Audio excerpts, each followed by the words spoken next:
আপনি কেক বানাতে যতই সেরা উপাদানগুলো ব্যবহার করুন না কেন, সেগুলো পরিমাণের ভারসাম্য ঠিক না থাকলে কেকটি কখনোই সঠিক বেক হবে না।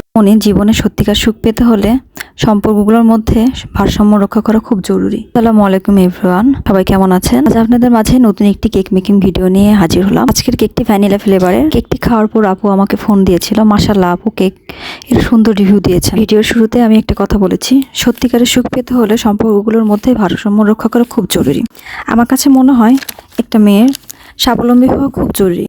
খুব কাছের একজন আপু আমাকে ফোন দিয়ে বলল, আপু আমার শ্বশুরবাড়ির ফ্যামিলিতে অনেক সমস্যা। যখন কথাগুলো আমার ফ্যামিলিতে, মানে আমার বাবার বাসার ফ্যামিলিতে বলি, তখন তারা আমাকে সিম্পিতি দেখায় ঠিক, কিন্তু আমি যখন বলি আমি নিজে কিছু করতে চাই, তারা ভয়ও পায় বটে। এই বুঝি আর্থিক সাহায্যের জন্য এসেছে। মেয়েদের লাইফটা অদ্ভুত। একটা সঠিক লাইফ পার্টনার না পেলে পুরো লাইফটাই অমাবস্যার, আর ভালো হলে ঝলমলে আলোয় ভরা পূর্ণিমার রাত। আসলে নিজের কষ্টগুলো কারোর সাথে শেয়ার করা বৃথা। কিছু কিছু কষ্ট একান্তই নিজের করে রাখতে হয়। অন্যের কাছে বলা মানেই সমালোচনার পাত্র হওয়া। কথাগুলো বলতে বলতে 5ই আগস্টের একটা ঘটনা মনে পড়ে গেল। সেদিনের গণভবনের বাস্তব চিত্র তো আসলে সবার কাছে চেনা জানা। কেউ পুকুর পাড়ে বসে কাঁদছে, কেউ গোসল করছে, কেউ মাছ ধরছে, সবাই মাঝে মুক্তির আনন্দ। সর্বপ্রথম যে গ্রুপটি গণভবনে ঢুকে, তাদের মাঝে একজন লোকের গল্প এটি। লোকটি নানা গল্প করতে করতে বেশ বিষণ্ণ হয়ে যায়। এক পর্যায়ে বলে, জানেন ভাই, এই মহিলা দুপুরে খাওয়ার প্রস্তুতি নিচ্ছিল।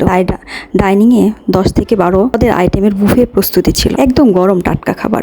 তার ফ্রিজ খুলে দেখেছিলাম বড় বড় পাঙ্গাস। আমি জীবনেও দেখিনি। একটা 15 থেকে 20 কেজি ওজনের নদীর পাঙ্গাস। অন্তত 10 থেকে 12টি আস্ত ইলিশ মাছ দেখেছি। এক একটা 1.5 কেজি ওজনের কম নয়। একটা গরিব দেশে এই মহিলা রানীর মতো বসবাস করে, অথচ এই মহিলা আমাদেরকে পেঁয়াজ ছাড়া, তেল ছাড়া রান্না করতে বলতো। বাচ্চাদের কাঁঠালের বার্গার খাওয়াতে বলতো, ভাতের বদলে আলু খেতে। আমার বাচ্চা অনেক দিন ধরেও ইলিশ মাছ খায় না, সাধ্য হয় না কেনার। বলতে বলতে লোকটা কেঁদে ফেললো। আমি কিছু ধরি নাই। খুব ঘৃণা লেগেছে এই খাবারগুলো দেখে। তারপর চোখ মুছতে মুছতে বলল, এই মহিলাটা আসলে আমাদের কখনো ভালোই বাসতো না। দেখুন না, ক্যামেরার সামনে আসলে কতই না কান্নাকাটি করতো। আমরাও কতটা বোকা।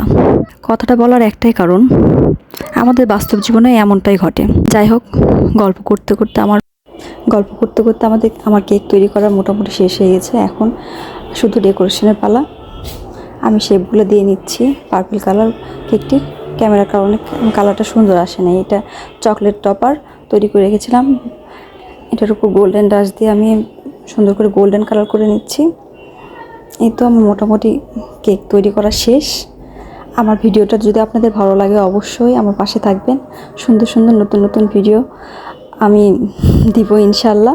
আর আপনাদের কারো যদি এরকম সুন্দর সুন্দর কেক দরকার হয়, অবশ্যই আমার পেজে ইনবক্স করবেন। তাহলে কেক পার্লার টেস্ট করে দেখবেন, ইনশাল্লাহ ভালো লাগবে। আসসালামু আলাইকুম, সবাই ভালো থাকবেন।